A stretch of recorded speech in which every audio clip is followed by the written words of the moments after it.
ഇച്ഛിക്കുന്ന നന്മയല്ല, ഇച്ഛിക്കാത്ത തിന്മയാണ് ഞാൻ പ്രവർത്തിക്കുന്നത്.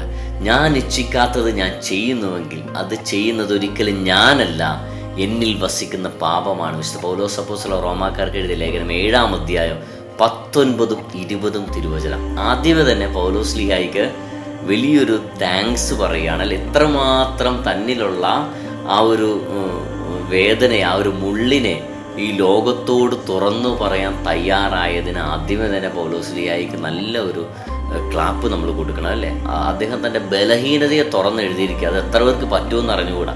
ഇച്ഛിക്കുന്ന നന്മയല്ല, ഇച്ഛിക്കാത്ത തിന്മയാണ് ഞാൻ ചെയ്യുന്നത്. പ്രിയപ്പെട്ടവർ, നമ്മുടെ എല്ലാവരുടെയും ജീവിതത്തിൽ ഈ ഒരു അവസ്ഥയിലൂടെ കടന്നു പോയിട്ടുണ്ടാകാം. 2 വിധത്തിലാണ് ഒരു മനുഷ്യൻ പാപം ചെയ്യുന്നത്. 1 അറിഞ്ഞുകൊണ്ട്, 2 അറിയാതെ. എനിക്ക് തോന്നുന്നു അറിഞ്ഞുകൊണ്ട് ചെയ്യുന്നതിനേക്കാൾ കൂടുതൽ മനുഷ്യൻ ഇന്ന് പാപം ചെയ്യുന്നത് അറിയാതെയാണ്. ശരിയാണോ? ശരിയാണെങ്കിൽ താഴെ ഒന്ന് കമൻറ്റ് ചെയ്തേക്കണേ.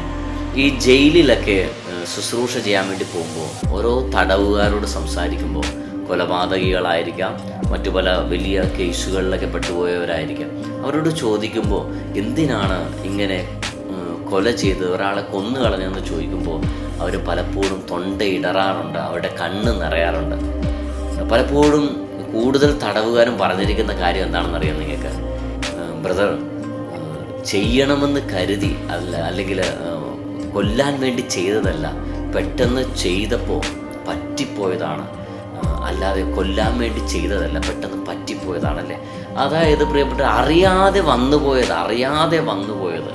ഈ കാലഘട്ടത്തിൽ അറിയാതെ പറ്റുന്ന വീഴ്ചകൾ, അറിയാതെ പറ്റുന്ന തെറ്റുകൾ, അറിയാതെ വീണു പോകുന്ന പാപങ്ങൾ വളരെയേറെയാണ്. അതുകൊണ്ട് അതിനെക്കുറിച്ച് ഓർത്ത് നമ്മൾ ഭയപ്പെടേണ്ട, നിരാശപ്പെടേണ്ട, നമ്മൾ അസ്വസ്ഥരാകേണ്ട. കാരണം കർത്താവിന് അറിയാം, കർത്താവിന് നമ്മെ അറിയാം.